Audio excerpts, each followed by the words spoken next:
Hello everyone. स्वागत है आप सभी का आपके अपने यूट्यूब चैनल पर। मैं हूं राकेश चलरजा, आपका अपना एप्टीट्यूड मेंटर। पिछली वाली नाउन एंड केस की क्लास में मैंने आप बच्चों को ज़बरदस्त वाला एक क्वेश्चन दिया था कि आप क्या लगाते हो, यूअर्स, यूअर या यूअर्स फेथफुली। और आप सारे बच्चों ने चैट सेक्शन में ज़बरदस्त अपने आंसर दिए हैं। मैं चाहता हूं कि उस आंसर का ना आपको रीज़न पता रहे। हो सकता है आप में से दो चार ने मेरे ये क्वेश्चन सवाल पूछने के बाद में गूगल भी कर लिया होगा कि यार देखूं तो आखिर होता क्या है। क्योंकि अगर आप मेरा कंसेप्ट समझे होगे तो कंफ्यूजन तो आना चाहिए था। क्यों? क्योंकि जब आपने गूगल किया होगा तो गूगल ने बोला होगा कि भाई यूअर्स फेथफुली सही होता है, YOURS वाला। लेकिन मैंने आपको अभी भी सिखाया कि जब नाउन अवेलेबल हो,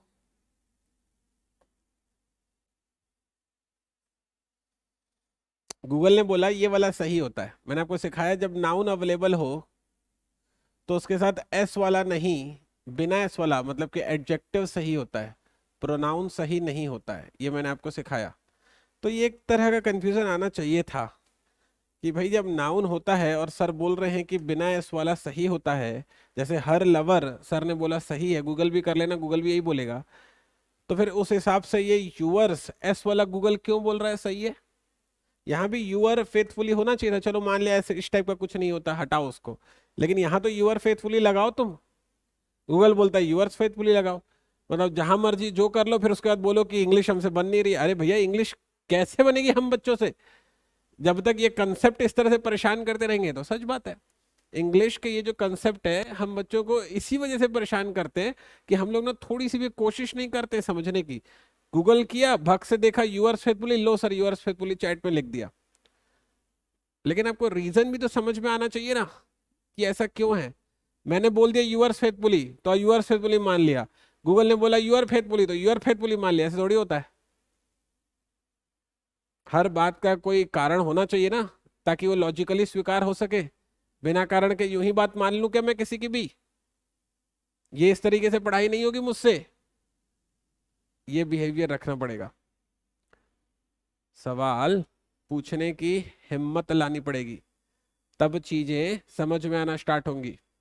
मैंने जब कहा कि जब नाउन होता है तो उसके साथ में बिना एस वाला लेते हैं, तो जब गूगल बोल रहा है कि यूवर्स फेथफुली होगा, एस वाला सही होगा, तो पता करना था कि दोनों बात अपोजिट डायरेक्शन में क्यों भाग रही है। सिर्फ उठा के जो है मान नहीं लेना है किसी भी बात को। सोचना था कि ऐसा क्यों हो गया, जबकि नियम तो ये है। फिर यहाँ पे वो नियम क्यों नहीं बैठा? अब मैं उसका आपको जवाब देता हूँ। मेरे ख्याल से आप मेरा सवाल समझ गए होंगे, उसका जवाब दे रहा हूँ। देखो, ये जो फेथफुली लिखा हुआ है ना, ये दरअसल नाउन नहीं है। सच बात ये है।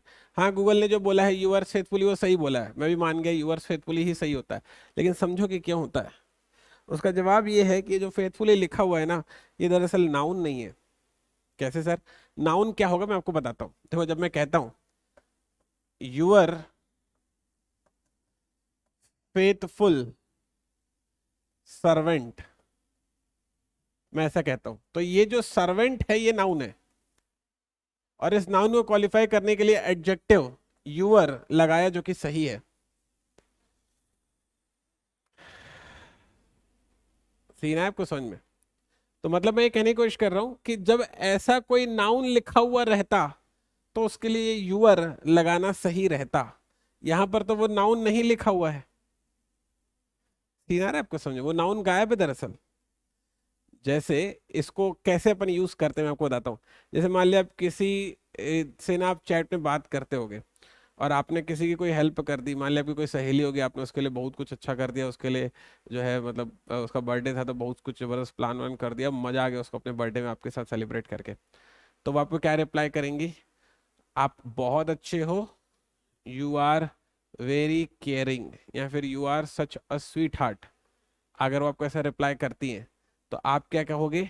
आप कहोगे ओनली यूवर्स, या फिर yours only.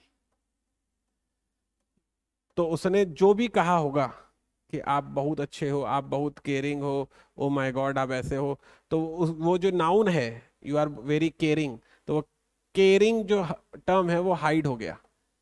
You are very sweet, तो वो जो स्वीट जो टर्म है वो हाइड हो गया। पॉइंट आ रहा है आपको समझ में? तो जब आप लिखते हो यूअर्स ओनली या ओनली यूअर्स, जब आप लिखते हो तो ये जो ओनली है ना, ये एक नाउन के सेंस में ट्रीट नहीं होता।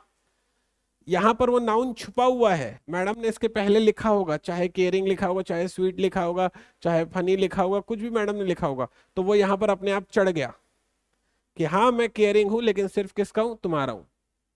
ऐसा मैडम पढ़ते ही बेहोश, बाप रे क्या लिख दिया इंसान ने, मजा आ गया, जबरदस्त लेवल की इंग्लिश मिली। पॉइंट आ रहा है आपको समझ में? तो मैं आपसे क्या कहने की कोशिश कर रहा हूँ? मैं कहने की कोशिश कर रहा हूँ कि जैसे ये ओनली यहाँ पर आप एक नाउन की तरह प्रयोग नहीं किए, यहाँ पर नाउन छुपा हुआ है। वो क्या नाउन होगा? वो मैडम ने कुछ लिखा होगा यहाँ पे, चाहे केयरिंग, चाहे स्वीट, चाहे फनी, तो वो यहाँ पे चढ़ जाएगा। ठीक है, वैसे ये फेथफुली भी नाउन नहीं है, नाउन यहाँ पे छुपा हुआ होगा। आपका आज्ञाकारी स्टूडेंट, आपका आज्ञाकारी नालायक, आपका आज्ञाकारी जो भी तुम खुद को मानते हो कि बैल, वो यहाँ पर छुपा हुआ है। पॉइंट है आपको समझ में? तो जैसे यहाँ पर यूअर्स ओनली, जैसे कोई आपको कहता है you are very caring, I really love you, तो फिर यूअर्स ओनली, मजा आ गया। अब वो जो भी लिखा हुआ उन्होंने, केयरिंग तो केयरिंग, स्वीट तो स्वीट, वैसे यहाँ पर यूअर्स फेथफुली, आपका आज्ञाकारी स्टूडेंट, आपका आज्ञाकारी नालायक, आपका आज्ञाकारी बैल, जो भी उसने कहा होगा सब आ गया उसमें। पॉइंट आया समझ में? ठीक है, तो इस वजह से क्योंकि ये फेथफुली नाउन नहीं है, इसलिए हमको प्रोनाउन चुनना था और यूवर्स सही हो जाता है इस गणित के हिसाब से। एग्जाम में 100% आएगा आपके यूवर फेथफुली होता है कि यूवर्स फेथफुली होता है। इसका सही जवाब है यूवर्स फेथफुली होता है। ठीक है, ओके अपन लोग। गूगल ने जो आपको बताया सही बताया, मैंने आपको बताया कि गूगल ने ऐसा क्यों बताया। चलिए कुछ और क्वेश्चन अपन लोग सीखने की कोशिश करते हैं। अगला क्वेश्चन कहता है this advice of mister Pandey is important. अब देखो मिस्टर पांडे की ये एडवाइस जरूरी है। अब यहाँ पे लिख दिया ना दिस एडवाइस ऑफ, तो जब बोल दिया मिस्टर पांडे की एडवाइस, तो ये का की वाली बात को जब डिफाइन कर दिया, तो और एक और बार अपोस्ट्रोफी एस लगाकर दूसरा का की जरूरत क्या है? मतलब ठीक है मिस्टर पांडे लिविंग है, अपोस्ट्रोफी एस हमको लगाना चाहिए, तो जहां जगह मिलेगी वहां थोड़ी लगा देंगे, कुछ सेंस भी तो बनना चाहिए। दो दो बार एक ही सेंटेंस में की बोल दोगे क्या? नहीं जरूरत थी, इसीलिए ये लगाया। Sudhir is a new car, Sudhir is a new car, आपको बताना है कि इनमें से कौन सा सही है, पहला या दूसरा। अब जरा बात को समझो, अगर मैं पहला चुन लेता हूं तो उससे क्या कन्वे होगा? Sudhir is a new car, Sudhir एक इंसान सामने खड़ा है तुम्हें और तुम्हारे, और तुम उसको बोलते हो सुधीर तू बहुत जबरदस्त सुंदर चमकीली कार लग रही है। सुधीर निकालेगा जूता और फेंक के मारेगा, नालायक मैं तेरे को कार दिख रहा हूं बोलेगा। जमना क्या चाहिए? सुधीर की कार नई कार है, जमना ये चाहिए। तो सुधीर की कार, ये काके की वाली बात को डिफाइन करता है। सेकंड वाला सही है। अगला, Mohan is a beautiful house, Mohan is a beautiful house, फिर से वही वाली चीज है। तुम बोलोगे ना मोहन का घर बहुत सुंदर घर है, कि मोहन एक सुंदर घर है बोल के आ जाओगे। मोहन एक सुंदर घर है गलत है, मोहन का घर, तो ये apostrophe s छुपी वाली बात। अब चाहे घर हो, चाहे कार हो, चाहे दुनिया हो, चाहे दारी हो, सब आ गया उसमें। तो क्योंकि यहाँ पर घर है तो वो घर बन गया अपने आप। तो मोहन का घर सुंदर घर है, ऐसे अपन बोलेंगे। ठीक है, अगला है we had a lunch at Raman या रमन्स, हमने रमन पर लंच किया। अब रमन के ऊपर चढ़ जाओगे और थाली लेके बैठ जाओगे क्या? नहीं, रमन के घर में जाओगे और उसके घर में जाके लंच करोगे। तो हमने रमन के घर में लंच किया या रमन के ऑफिस में लंच किया, तो जो भी होगा, चाहे घर हो चाहे ऑफिस हो, जो भी होगा वो यहाँ पे हिडन है, तो ये वाला सही होगा। सीन है आपको समझ में? ठीक है, आई होप मैंने आपको ये बात बहुत अच्छी तरीके से समझा दी है कि अपॉस्ट्रोफी एस से सिर्फ का के की वाली चीजों को नहीं बल्कि हिडन चीजों को भी हम समझाते हैं। अब ये बहुत ही इंपॉर्टेंट कुछ क्वेश्चंस हैं जिनकी हमें प्रैक्टिस करनी है। बिना प्रैक्टिस के चीज़ें कभी भी क्लियर अच्छे से नहीं होती और ना ही चीज़ों को लेकर कॉन्फिडेंस आता है। तो जब मैं आपको प्रैक्टिस करवाऊं तो मेरे साथ दिल लगा के प्रैक्टिस किया करो, परेशान ना हुआ करो, सुना करो। लिखा हुआ है his dash behaviour was not good. अब देखो वो यहाँ पे लिखा हुआ स्टेप सन्स, स्टेप्स सन। मैंने आपको सिखाया था कि जब भी कंपोजिट टर्म आते हैं तो हमेशा अपॉस्ट्रोफी लास्ट वाले पे लगता है। ये वाला गलत है, ये वाला सही है। नेक्स्ट है Mukesh performance in the examination is better than Santosh या संतोष। अब बोल रहा है मुकेश की परफॉर्मेंस, तो ये मुकेश की परफॉर्मेंस को संतोष से तुलना थोड़ी कर दोगे। हमेशा जब भी कंपैरिजन किया जाता है तो डिग्री को सेम रखा जाता है। बहुत ही बेसिक सा नियम है ये।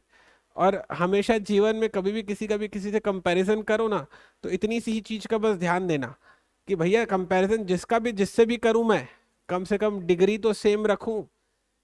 सर का पैर से कंपैरिजन नहीं हो सकता, पैर का पैर से होगा, सर का सर से होगा। इतनी सी बात बस समझो आप। और ये सारी बात को आपको कोई समझाने नहीं आएगा, इतना खुद का आपका सेंस होना चाहिए कि आपको ये थोड़ी कोई सिखाएगा कि यार किस तरीके से आपको जीवन जीना है। इतना आपको खुद से समझ में आना चाहिए। हाँ, सामने वाला ये बता सकता है कि जीवन को बेहतर कैसे बनाना है। तो यहाँ पर जो कंपैरिजन है ना, कौन है ये, मुकेश की परफॉर्मेंस का संतोष की परफॉर्मेंस से होना चाहिए। तो ये की वाली चीज को मेरे को स्वीकार करना होगा, संतोष सही होगा। अगला है his brother is as handsome as dash your yours yours. अब जरा इस वाली चीज को समझो, देखो मैं क्या कहने की कोशिश कर रहा हूं। His brother is as handsome as, अब उस इंसान की कंपैरिजन नहीं हो रही है, उस इंसान के भाई की कंपैरिजन हो रही है। ठीक है, अब उस इंसान के भाई की कंपैरिजन आपको डिग्री सेम करने के लिए उसके भी भाई से करवानी पड़ेगी। अगर उस इंसान से भी करना चाहो तो उस इंसान की सुंदरता से करानी पड़ेगी। फर्क समझ में आ रहा है आपको? तो हर स्थिति में यहाँ पर यूअर में अपॉस्ट्रोफी एस टाइप की दुनिया में कोई चीज नहीं होगी। या यूअर होगा या यूवर्स होगा। अब यूअर होता है एडजेक्टिव और यूवर्स होता है प्रोनाउन। अब बात को समझो। तो क्योंकि मेरे को डिग्री को सेम करवाना है, तो या तो उसका अपीयरेंस आना चाहिए एज ए नाउन, या तो उसका भाई आना चाहिए एज ए नाउन। लेकिन कुछ ना कुछ तो नाउन आना चाहिए। लेकिन यहां पर वो नाउन छुपा हुआ है, उस इंसान का अपीयरेंस भी छुपा हुआ है, मतलब उस इंसान की सुंदरता भी छुपी हुई है। और उस इंसान का अगर मान लो भाई होगा तो भाई भी छुपा हुआ है। लिखा कहाँ है? साफ साफ लिखा होता तो मैं नाउन दिख रहा है बोलकर एडजेक्टिव चुन लेता, लेकिन नाउन छुपा हुआ है इसलिए एडजेक्टिव नहीं चुन रहा हूं, प्रोनाउन को चुन रहा हूं। प्रोनाउन को चुन रहा हूं क्योंकि प्रोनाउन यहां पर इसीलिए आया होगा क्योंकि नाउन छुपा हुआ है, इसका मतलब कि इस नाउन की जगह प्रोनाउन ने ले ली। समझ गए? यूवर्स सही है यहां पर। आइडिया है आपको समझ में? ठीक है, आगे बढ़े। The king of dash palace is decorated. अब मैंने आपको पहली बार सिखाई थी the king of Magadh palace, इसके पहले सिखाया था, तो ऐसे किंग ऑफ नेपाल्स पैलेस सही हो जाएगा। अगर किसी बच्चों को ऐसा लग रहा हो कि सर आपने बोला था कि अपोस्ट्रोफी एस जो है लिविंग और नॉन लिविंग में, लिविंग में ही लगता है, नॉन लिविंग में नहीं लगता है, तो सर ये मगध और नेपाल कब से लिविंग हो गए सर? ये कब से उठकर चलने लग गए? आपका जवाब एकदम सही है, मगध और नेपाल कहीं से भी लिविंग नहीं है। लेकिन यहाँ पर दो बातें हैं जो आप ध्यान नहीं दे रहे हो। पहली बात यह है कि बात उस राजा की चल रही है। दूसरी बात यह है, क्योंकि महल राजा का है ना, तो बात राजा की चल रही है। दूसरी बात यह है कि मैंने आपको बताया था कि अपोस्ट्रोफी एस, हाँ सच बात है कि लिविंग में लगता है, लेकिन उसके ना कुछ एक्सेप्शंस भी है। पॉइंट आ रहा है आपको समझ में? तो उन एक्सेप्शंस को हमें स्वीकार करके चलना होता है बच्चे लोग। एकदम आंख मूंद करके जो मैंने बोला उसको घोड़ा दौड़ा के फॉलो नहीं करना है। करना है, लेकिन कहीं कहीं पर आंखें भी खोलनी है। ये वो एक्सेप्शन है। ठीक है, आगे बढ़ते हैं।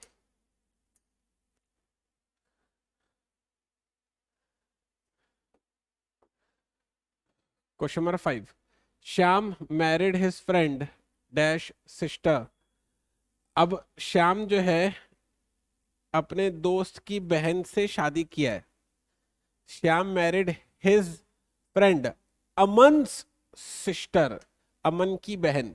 ठीक है, he does not know the dash weight. अब उसे पृथ्वी का द्रव्यमान नहीं, उसमें पृथ्वी का भार नहीं पता है, तो पृथ्वी का अर्थ अपोस्ट्रोफी एस सही हो जाएगा। Mister Prasad saw me at barbers या बार्बर। अब मिस्टर प्रसाद ने मुझे बार्बर मतलब होता है नाऊ, नाऊ के ऊपर बैठा हो तो नहीं देखा होगा, नाऊ की दुकान में देखा होगा, है ना, या नाऊ के घर पे देखा होगा। तो बार्बर्स ऐसे अपोस्ट्रोफी वाला सही हो जाएगा, जिसमें दुकान या उसका घर छुपा हुआ रहेगा। ठीक है। They broke the dash house window, the window of the house. ये हाउस विंडो सही नहीं होगा, क्योंकि जो हाउस है वो नॉन लिविंग है, जिसके साथ अपन अपोस्ट्रोफी एस नहीं लगाते हैं, तो ये वाला गलत हो जाएगा। The window of the house यहाँ पर सही हो जाएगा। ठीक है, चलिए चलते हैं नेक्स्ट वाले क्वेश्चन की तरफ। Question number 9। क्वेश्चन नंबर 9 कहता है the dash is not peaceful. अब मेरे को कहना है कि गरीबों की जो लाइफ है वो शांतिपूर्ण नहीं होती है। ठीक है, तो the poor's life is not peaceful. A dash weight is too heavy for me to lift. वो बोल रहा है कि 1 टन का भार मेरे लिए उठाने को बहुत मुश्किल है। तो 1 टन का भार, तो ये इससे आएगा का वाली बात। ठीक है, नेक्स्ट है he follows my advice and dash. वो कह रहा है कि वो सिर्फ और सिर्फ मेरी एडवाइस मानेगा, किसी और की नहीं। तो किसी और की, इसलिए नो बडी एल्सेस। कभी भी अगर कंपोजिट टर्म आते हैं तो अपोस्ट्रोफी एस हमेशा एंड पर लगता है। पॉइंट है आपको समझ में। We like dash ideas. We like अर्थ नहीं होना चाहिए था, कुछ और होना चाहिए था। खैर अब अर्थ है तो अर्थ में अपोस्ट्रोफी एस लगा देता हूं। ठीक है, नेक्स्ट है, मतलब वहां पे किसी का नाम होना चाहिए था मेरे हिसाब से। हो सकता है कोई टाइपिंग एरर हो गई होगी, जाने दो, इतना कोई बड़ा मैटर नहीं करता वो। अगला है Shakespeare wrote many dramas and was one of them. वो कह रहे हैं कि शेक्सपियर ने बहुत सारे नाटक लिखे हैं, लेकिन loves labours lost, loves labour lost उनमें से एक है। अब दरअसल उसने जो नाटक लिखा है ना बच्चे लोग, वो ये लिखा है लव्स लेबर्स लॉस्ट, तो इस वजह से इसको चुन रहा हूँ। हालांकि अब ये वाला सेंटेंस हमें बनता है कि सर 2 बार अपोस्ट्रोफी एस तो नहीं लगा सकते। अब शेक्सपियर जिस जमाने के हैं ना, उस समय पर इंग्लिश अपने जमाने की चलती थी, आज इंग्लिश अपने जमाने की चल रही है। तो उन्होंने नाम लिखा है, तो उस नाम को अपन ने वैसा का वैसा स्वीकार कर लिया है। उसमें अपन ने कुछ भी जो है अ, फेरबदल नहीं किए। पॉइंट है समझे। जब कोई ऐसी कोई चीज जो बहुत लंबे समय से चली आ रही है, भले ही वो थोड़ा बहुत अभी नियमों को फॉलो नहीं भी कर रही हो, लेकिन क्योंकि वो नाम है, स्टैटिक है, डायनेमिक नहीं है, इसीलिए उसको वैसा का वैसा ही स्वीकार कर लिया गया है। तो ये थोड़ा बहुत एक एक्सेप्शन है इंग्लिश का, जो अपन स्वीकार करते हुए चलते। पॉइंट मेरा बस यहाँ पर इतना सा है कि भाई शेक्सपियर ने उस चीज का नाम रखा है, तो just it is a static name, इसलिए उसको जैसा का तैसा स्वीकार कर लिया गया है, उसमें कोई फेरबदल नहीं किया गया। ठीक, नेक्स्ट है, किसी बच्चे को भी फील आता है इस मोमेंट पर, सब मेरे को कैसे पता चलेगा? अरे भैया पढ़ा तो रहा हूं, पढ़ो तो पता चल जाएगा ना, पढ़ो तो। चलो सुनो। Dash were broken by my angry daughters. वो कह रहा है कि जो ऑप्शन में है the table's leg, the legs of the table, बोल रहा है कि जो टेबल का जो लेग है वो मेरी बेटी ने गुस्से में तोड़ दिया। तो द टेबल ऑफ लेग सही होगा, टेबल्स लेग गलत होगा, क्योंकि अपोस्ट्रोफी लिविंग में लगता है। अगला है डैश नीड्स रिपेयरिंग। अब वो जो है छत जो है बिल्डिंग की, उसे रिपेयरिंग की जरूरत है। The roof of the building सही होगा, अपोस्ट्रोफी एस बिल्डिंग में नहीं आएगा। रीजन क्या है बोलो तो? मुझे पता है तुमने नहीं बोला, चलो ठीक है, लेकिन तुम समझ गए, मुझे ये भी पता है, इतना मेरे लिए बहुत है, उससे ज्यादा मुझे कुछ नहीं चाहिए। अगला है now I have come to my dash end. वो बोल रहा है कि अब मैं अपने जो बुद्धिमत्ता उसके अंत पर आ चुका हूं, इससे ज्यादा मैं नहीं सोच सकता।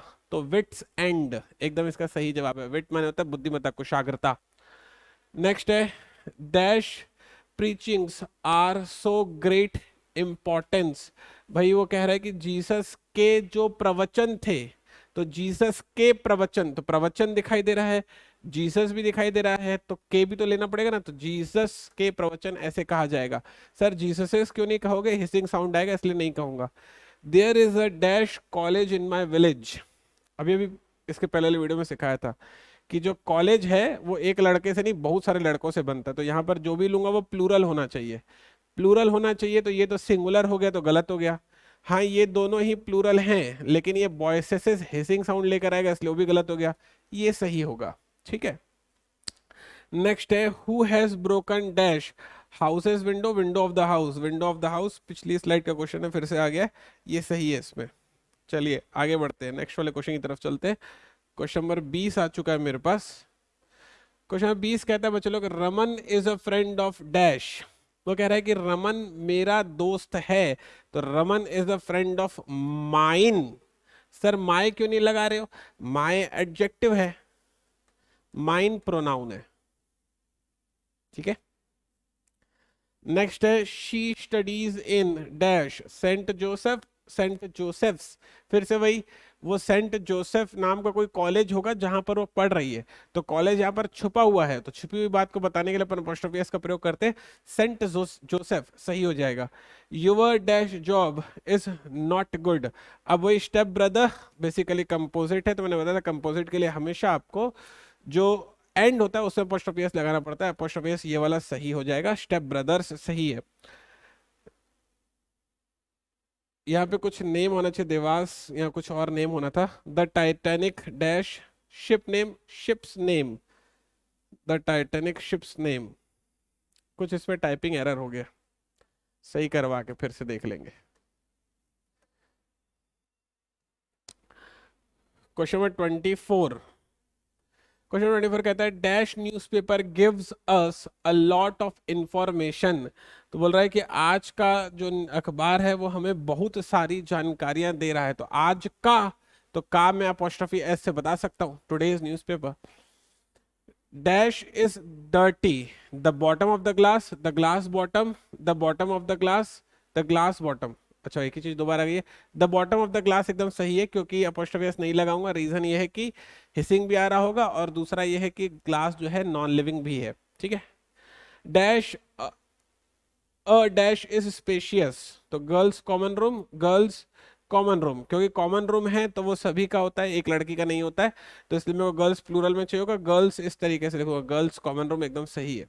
ठीक है, आई होप आपको ये सारा का सारा जो फिल इन द ब्लैंक्स है वो क्लियर हो गया होगा। एक दो क्वेश्चन और देखते हैं मेरे साथ में, ये है स्पॉट द एरर वाला क्वेश्चन, नहीं ये भी फिल इन द ब्लैंक्स है, इसको भी देख लेते हैं। The proprietor accepted the dash workers demand, workers demands, हाँ बच्चे लोग बोलो फर्स्ट या सेकंड, तो क्योंकि डिमांड से प्लूरल में है और सबने हड़ताल करी होगी इसलिए वर्कर्स वाला सही होगा। Dash is prompt in service, black wells shop, black wells shop, अब देखो यहां पर क्योंकि शॉप लिख दिया उसने, तो black wells shop is prompt in service ज्यादा बेटर है।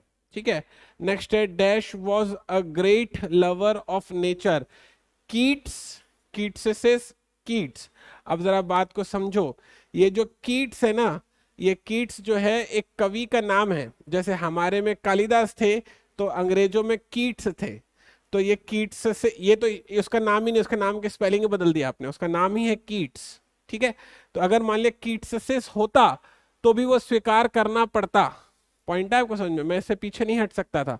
तो अब जरा दूसरी बात को समझो, अभी यहाँ पर तो हालांकि जरूरत ही नहीं है, बस इतना कह रहे हैं कि Keats was a great lover of nature, मतलब जो कीट्स थे जो कवि थे वो नेचर के बहुत बड़े प्रेमी थे, यहाँ पर काके की कहीं की जरूरत ही नहीं थी, तो इसलिए मेरे को ये नहीं ये लगाना है, पॉइंट है उसने, कीट्स कवि का नाम है, ये नाम आपके इंग्लिश में बहुत यूज होता है, बहुत फेमस कवि है, तो इनका थोड़ा सा दिमाग में रखिएगा। The water of this well is dirty, the well's water लिखा हुआ है, the water of the well, तो water of the well is dirty, ये एकदम सही हो जाएगा। ठीक है, आगे बढ़ रहे हैं। They are touching dash fingers, तो फिर वन अनदर्स, एक दूसरे की उंगलियों को वो टच कर रहे थे, वन अनदर्स वाला सही है, ये वाला सही है। Dash is short, life of everything या फिर एवरीथिंग्स लाइफ, तो life of everything is short. ठीक है, हर चीज का जो कार्यकाल होता है वो बहुत कम होता है, छोटा होता है। He likes dash poetry, Kabir and Meera's, Kabir and Meera. अब समझो, कबीर और मीरा दो अलग अलग समय के कवि रहे हैं, तो उनकी कविताएं भी अलग अलग होंगी, इसीलिए कबीर एंड मीराज दो बार यूज होगा। ठीक है, नेक्स्ट है, I saw her at dash polymers plumbers shop. अच्छा, तब प्लम्बर्स होगा या प्लम्बर्स शॉप होगा, वो हालांकि दोनों ही सही है। अगर ई प्लम्बर्स लगाओगे तो वहां पर शॉप होगा या हाउस होगा, अपने आप कन्वे हो जाएगा। ई प्लम्बर्स शॉप लगाओ तो अच्छा क्लियर हो जाएगा, अच्छा वो लगाना था वहां पर। तो खैर यहाँ पर तो दोनों ही अपन यूज कर सकते हैं इस वाले कंटेंट के हिसाब से। क्वेश्चन नंबर 35, मतलब मैं चाह रहा हूँ कि आप कंसेप्ट को समझो, अब वो कंसेप्ट समझ में आना चाहिए। बाकी आप इंग्लिश को अपने हिसाब से प्लस माइनस करके यूज करते रहो, किसने मना किया। 5 dash weight is not a big weight. अब देखो 5 किलोग्राम जो कि बहुवचन में होना चाहिए, इसलिए किलोग्राम्स वाला सही होगा। अ friend of dash was not on the bus. A friend of Raman या रमन, अब जरा बात को समझो, यहां पर रमन से सही होगा। रीजन क्या है सर इसका, रमन का दोस्त बस उपस्थित था, मैं ये भी तो बोल सकता हूं ना, लेकिन यहाँ पर रमन में apostrophe s लगाने से क्या मैसेज समझना कि रमन के बहुत सारे दोस्त हैं, किसी इंसान के बहुत सारे दोस्त होते हैं, कोई खास होता है कोई कम खास होता है, लेकिन दोस्त बहुत सारे होते हैं। तो रमन के दोस्तों में से एक दोस्त, रमन के बहुत सारे दोस्त हैं लेकिन उनके दोस्तों में से एक दोस्त, ऐसा मैं कहना चाहता हूं, तो इसलिए यहाँ पर रमन्स लगाऊंगा। ठीक है, he will be promoted in a years time, years time. अब देखो अ लगा हुआ है, इसका मतलब यहाँ पर सिंगुलर चाहिए, सिंगुलर चाहिए, इसलिए ये वाला सही होगा। नेक्स्ट है, children should not seek admission to the elder society, elders society. देखो जो शब्द होता है ना वो होता एल्डर्स ही होता है, एल्डर शब्द नहीं होता, बेसिकली बड़े बुजुर्ग कहने की कोशिश की जा रही है, तो ये एल्डर्स ही शब्द होता है, इसलिए एल्डर्स में अपॉस्ट्रोफी एस वाला सही होगा। ठीक है, यहाँ देखो ओके लोग। अगला क्वेश्चन कहता है, after a hard dash I like to be quit. बोल रहा है कि मैं एक इस कठिन दिन के बाद मैं आराम करना चाहूंगा या मैं काम छोड़ना चाहूंगा। ठीक है, I like to be quiet मतलब मैं शांत रहना चाहूंगा, सॉरी क्विट नहीं क्वाइट है। अ डेज वर्क या फिर डेज वर्क, अब देखो अ लिखा हुआ है, अ लिखा हुआ है इसका मतलब कि सिंगुलर होगा, सिंगुलर होगा तो यहाँ पर जो है ये वाला सही होगा। ठीक है, अ लिखा हुआ है इस वजह से, ये ऐसे समझना पड़ता है कि सेंटेंस में देखकर कि वो किन किन चीजों का प्रयोग कर, उसके हिसाब से फिर चीजों को यूज करना होता है, समझ गए। नेक्स्ट है, there are hundreds of dash in space. अब there are hundreds of millions of stars या हंड्रेड्स ऑफ मिलियंस स्टार्स, तो hundreds of millions of stars ऐसा सीन है। ठीक है, dash speak English, neither of my parents या फिर नीदर्स my parents, तो सही होगा नीदर ऑफ माई पेरेंट्स। ठीक है, मेरे माता पिता में कोई भी अंग्रेजी नहीं बोलते हैं, ऐसा कहा जाएगा। ठीक, नेक्स्ट है, I need some new dash sports shoe, sports shoes, तो स्पोर्ट्स शूज कहा जाता है, स्पोर्ट में अपॉस्ट्रोफी इस टाइप का दुनिया में कुछ नहीं होता है। I am a student at dash college, gold Smith, gold Smiths. अब उसने बोल दिया है कि ना गोल्ड स्मिथ के कॉलेज में मैं पढ़ता हूं, तो गोल्ड स्मिथ्स ऐसे कहा जाएगा। ठीक है, नेक्स्ट है, I buy all my dash because my husband has such poor taste. बोल रहा है कि मुझे ना अपने पूरे परिवार के कपड़ों को खरीदना होगा क्योंकि मेरे परिवार, मेरे हस्बैंड का जो कपड़े खरीदने का जो टेस्ट है वो अच्छा नहीं है, तो I buy all my family's clothes. ठीक है, इस तरह से इसमें कहा जाएगा कंफर्टेबल। तो ये दरअसल नाउन एंड केस के मैंने आपको और भी बहुत सारे क्वेश्चंस प्रैक्टिस करवा दिए। अब यहाँ पर जो नाउन एंड केस है वो पूरी तरीके से कंप्लीट हो जाता है। हम लोग आने वाली क्लास में नया chapter noun and noun and case तो हो चुका, आने वाली क्लास में नया चैप्टर प्रोनाउन पढ़ेंगे। तो प्रोनाउन वाली क्लास में आप बच्चों का बेसब्री से इंतजार रहेगा, उसमें बहुत सारे नए नए कंसेप्ट बताऊंगा। तब तक अपना ख्याल रखिएगा।